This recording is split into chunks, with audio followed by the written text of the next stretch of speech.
Denis,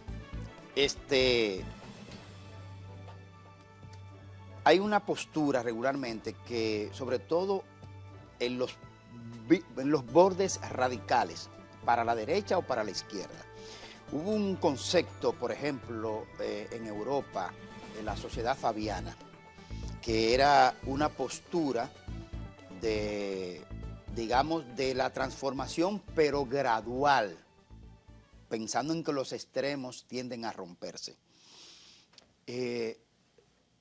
La postura tuya sobre Daniel Ortega y su esposa, que yo no entiendo cómo puede funcionar una democracia donde el presidente es un individuo y la vicepresidenta es su esposa. ¿Cómo funciona eso? Bueno, donde yo quisiera profundizar es la guerra contra Nicaragua desde los años 70, desde que los sandinistas asumieron el poder. Daniel Ortega fue un preso político del somocismo, del gobierno norteamericano. Esa guerra fue atroz. Entonces yo creo que surgen de ahí los generales del pueblo sandinista. De ahí salen sus representantes. Yo estuve en Nicaragua hace unos pocos meses. Yo fui profesor en la UNAM, la Universidad Nacional Autónoma de Nicaragua, y yo fui acompañando ese proceso de poder popular. Y yo veo que el pueblo nicaragüense, ellos tienen muchas iniciativas para defender a los campesinos, las mujeres, para que haya más igualdad social. Entonces yo no voy a juzgar. No, porque tú puedes juzgar, tú juzgas hasta tu propio sistema. Tú personal. Claro que sí. Entonces juzgas otras, entonces al de Daniel Ortega no lo puedes juzgar. No, tú tienes que dar una postura, porque si tú tienes una postura de diferencia en algún punto respecto de esa gestión, yo quiero que tú seas tan honesto como has sido con los otros temas. Mi postura es contra todas las sanciones y guerra híbrida contra el pueblo nicaragüense. Contra el pueblo. Desde los Estados Unidos. Entonces Daniel Ortega está bien. Daniel Ortega es un encarcelando producto, obispos, cerrando medios, expulsando embajadas. Él cerró el CNN allá en Brasil, Y en expulsó Nicaragua, la embajada hace de la 2 Unión semanas. Europea y encarceló obispos y sacerdotes. Sacaron la Organización de Estados Americanos. Mira, uno puede defender postura, y aquí hablo yo ya como ente político, más que entrevistador. Uno puede defender postura, y hay que defenderla. Pero defenderlo todo a como sea, yo ahí ahí no comulgo, porque uno tiene, yo defiendo el retorno de Lula, ciertamente. Y apruebo y valido cualquier gobierno de corte socialista, digamos, más que socialista, progresista, que debe ser la onda de este tiempo. Pero lo que está haciendo Daniel Ortega, eso... Tú puedes defender al pueblo nicaragüense, pero tú mantienes la postura de defender a Daniel Ortega. Para mí no se trata de defender a Daniel Ortega. Yo como antiimperialista, mi trabajo como académico, no es defender o criticar al liderazgo sandinista, es decir que el pueblo nicaragüense tiene el derecho de vivir en paz y no merece sufrir más guerra híbrida contra ellos. ¿Cómo sería Nicaragua? Tal vez podría ser más democrático si no fuera por una guerra constante contra sus intereses como nación. Tú sabes que la excusa es un buen argumento en ciertas ocasiones, pero está bien. Nayib Bukele, ¿dónde tú lo sitúas? Bueno, Bukele es un politiquero experto, sabe con su juventud llegar a esa generación en las redes sociales. Yo creo que Washington mismo, el imperialismo, no sabe definirse frente a él, porque un minuto está entrando en un cierto absolutismo, se adueña del Congreso, del Poder Judicial, pero en otro momento está abriendo el camino para un Bitcoin. El imperialismo, ¿verdad?, es un fenómeno económico sobre todo, y tiene sus militares para defender sus intereses económicos. Entonces, cuando Bukele establece hasta una ciudad que se basa en el Bitcoin, y el Bitcoin está más fuerte cada día, yo creo que eso le da un cierto miedo a Washington también, porque ellos quieren que el mundo completo siga dependiente del dólar. Pero ¿tú crees que Bukele terminará bien o terminará mal? Bueno, yo no creo en Bukele, creo que es un oportunista político. Yo creo que Bukele no cree en el pueblo salvadoreño, sino cree en sí mismo. Veo mucho ego en él y no veo que está utilizando el entrenamiento que recibió, porque antes fue un dirigente del FMLN. Antes de pasar al tema de Rusia y Ucrania y las posibles elecciones tanto para China, me refiero a la presidencial como a Rusia. El tema de Haití.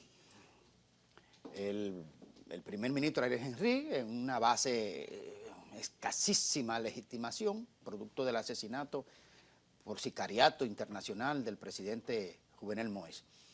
¿Qué visión como analista internacional tú tienes de lo que puede desencadenar esta situación en Haití? Pasé mucho tiempo recientemente en Haití y el año pasado.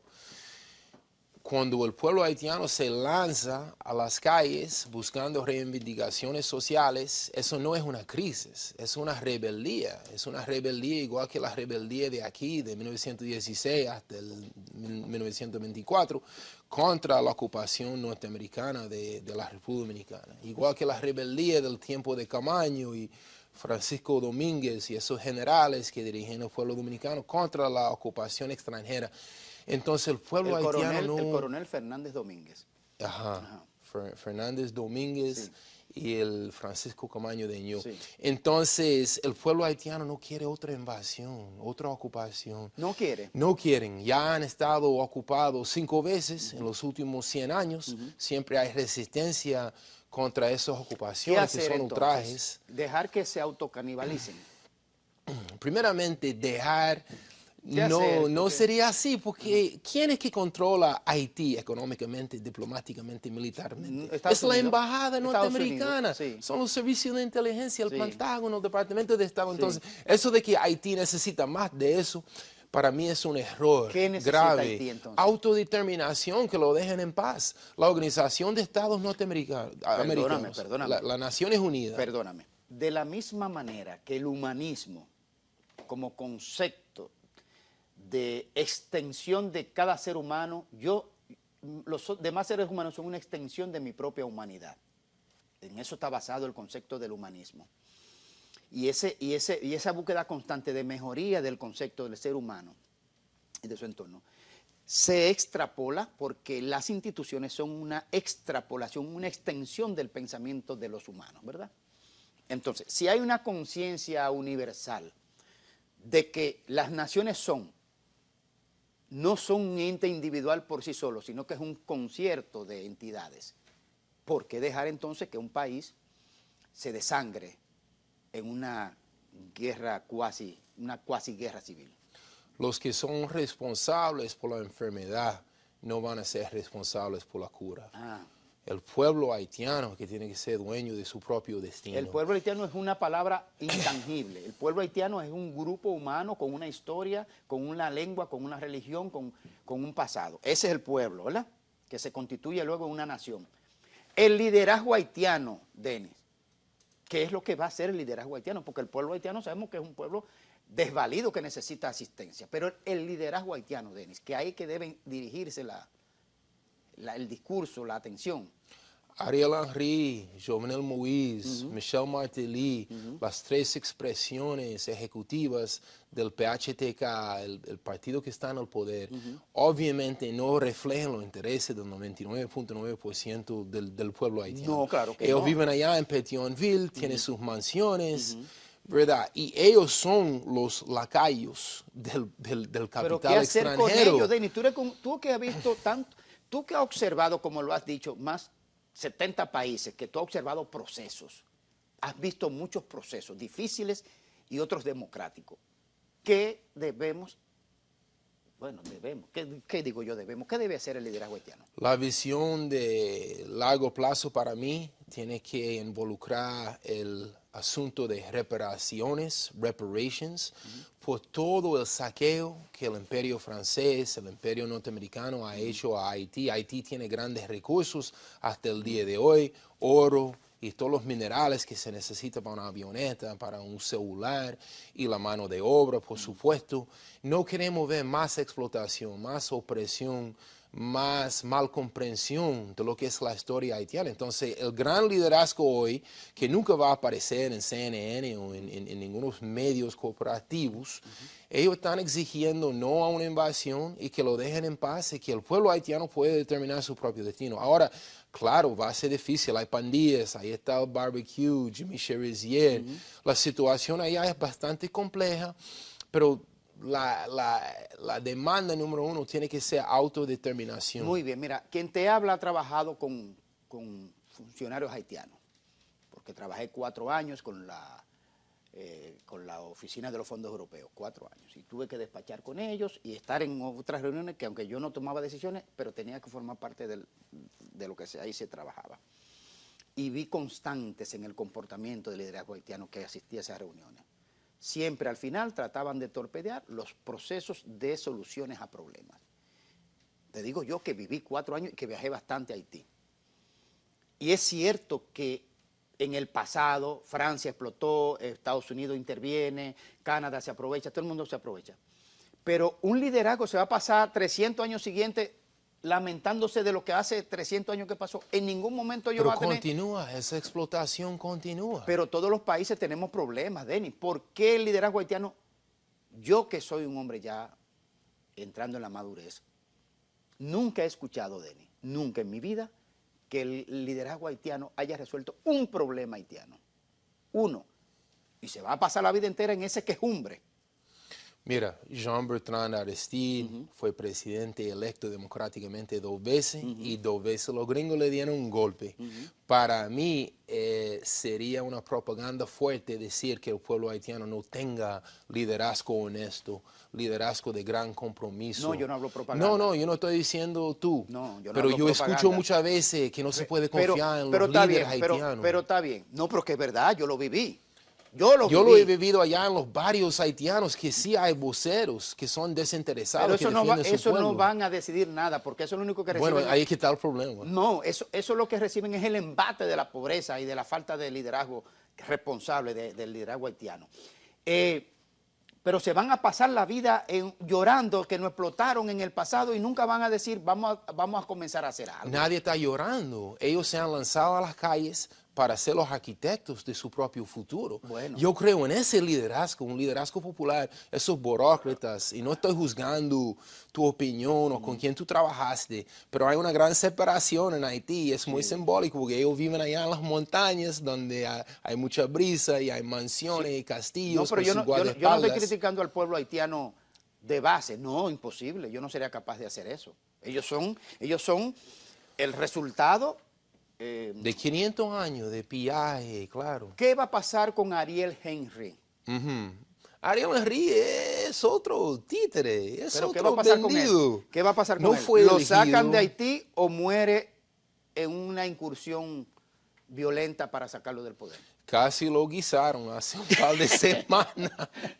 Él no puede ir. Él fue allá a la estatua de Jean-Jacques Dessalines, un gran revolucionario, ¿verdad? Y Jimmy Cherizier, su gente lo sacaron de ahí. ¿Sale muerto o vivo? Bueno, yo no puedo predecir. Yo creo que sale exiliado para Miami, como todos esos pequeños dictadores de América Latina. Se esconden allá en Miami. Muy bien, Denis. Estamos llegando a la parte final, pero no podemos dejar fuera el conflicto Ucrania-Rusia, Rusia-Ucrania. Se ha recrudecido en los últimos días, ¿verdad? Producto del ataque al puente que une la península de Crimea con territorio continental. Y eso ha desatado una impronta, una agresión, una respuesta de Rusia a Kiev. Tu vaticinio observando el proceso. Primeramente, no es una guerra Ucrania-Rusia, es una guerra de la OTAN contra Rusia. Ya ellos implementaron sus bases en Latvia, en Lituania, ahora están tratando con otros países que han sido neutrales hasta ahora. Entonces los rusos tienen el derecho de defenderse. Ellos organizaron con Barack Obama, con Hillary Clinton, con John McCain, organizaron un golpe de Estado en 2014 en Kiev, Y eso fue lo que desencadenó ese proceso bélico. Ahora los rusos tienen el derecho de defender sus intereses geopolíticos. En mi país es una guerra de información. Jamás se va a escuchar una sola palabra positiva de Putin, de Rusia.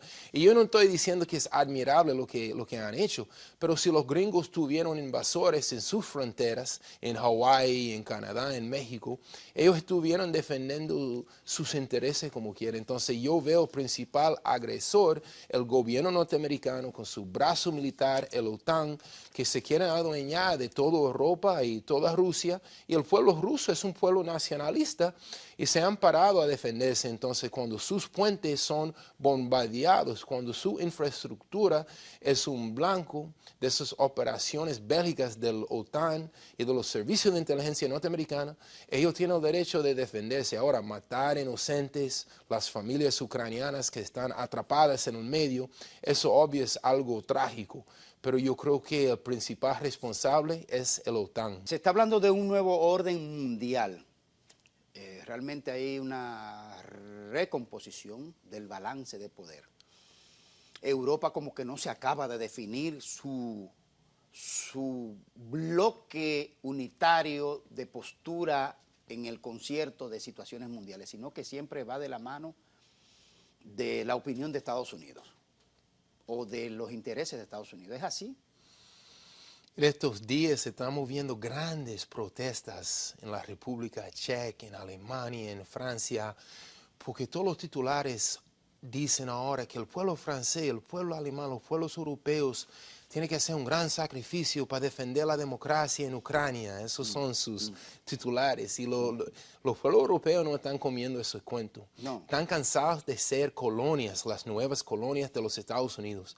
El mercado de los Estados Unidos tiene apenas el 4% de la población mundial. Si vemos a China, a India, las iniciativas de sede de China, ahí es que está el futuro de Europa, con intercambios con ese gran mercado. Si analizamos hoy en día, la tasa de inflación en mi país es increíblemente alto. Está en un 10%, la gasolina, todo está bien caro, la comida. Es la tasa de inflación más alta desde 1981 con Ronald Reagan. Mientras que en China, la tasa de inflación es bajísima, es menos de 2%. Los grandes bancos y el mismo gobierno norteamericano están endeudados a China. Yo creo que estamos siendo testigos de lo que es el final de la hegemonía gringa en el mundo. Así. Se surge China como la gran potencia mundial. ¿A qué tiempo, a qué distancia estamos? No podemos predecir. Más o menos. De 10 a 20 a 30 años ya la economía china, y tú mencionaste los BRICS, imagínense la unidad económica entre Brasil, India, Sudáfrica, China, esos países juntos van a tener una economía muy superior a los Estados Unidos. Claro que sí, por eso fue el descuaje de Lula posteriormente, por esa iniciativa. Las elecciones en Rusia que vienen pronto ya, ¿repite Putin o se está debilitando? Parece que se va a repetir. O sea, hay un movimiento a favor de la paz que está muy contra él. Pero debe ganar la guerra de Ucrania. Yo no sé si se puede hablar de ganar esa guerra. Ya los gringos han invertido 83 mil millones de dólares de nuestro dinero, de los presupuestos. O sea, no hay ninguna democracia en mi país. Nos están imponiendo todos esos impuestos sin nosotros tener ninguna voz ahí. Pero 83 mil millones de dólares que han invertido en esa guerra para desangrar a Rusia, ¿verdad? Ellos quieren hacer la vida imposible al liderazgo nacionalista de Rusia. Putin. Yo creo que repite porque su nivel de popularidad es altísimo en Rusia. Ok, ahora, el caso de China. Inclusive se hablaba de la posibilidad hasta de sacar al presidente Xi Jinping del poder. Es otro que se tiene que someter también a un proceso electoral. ¿Qué pasaría ahí? Xi Jinping yo creo que está muy fuerte con su liderazgo. China está llegando de una forma pacífica a tener ese liderazgo mundial. China lo único que quiere es defender su territorio. Taiwán es parte de la república, del pueblo chino. Entonces ahora Biden, Nancy Pelosi están hablando de una guerra, de un holocausto nuclear contra China. Yo creo que eso fortalece el liderazgo de Xi Jinping como un nacionalista y como un internacionalista. Vamos a recordar, son los gringos que tienen 1000 bases militares dispersadas por el planeta, no Xi Jinping. En la parte final, ¿vuelve Donald Trump? ¿Tú crees que pueda ganar las elecciones? La verdadera clase dominante gringa está muy contra Donald Trump porque no lo pueden controlar. Él es alguien muy fuera del control, por eso lo han censurado en Twitter. El FBI invadió a su casa. Nunca hemos visto eso contra otro presidente. Bueno, pero que él también ha hecho cosas que ningún otro presidente ha hecho.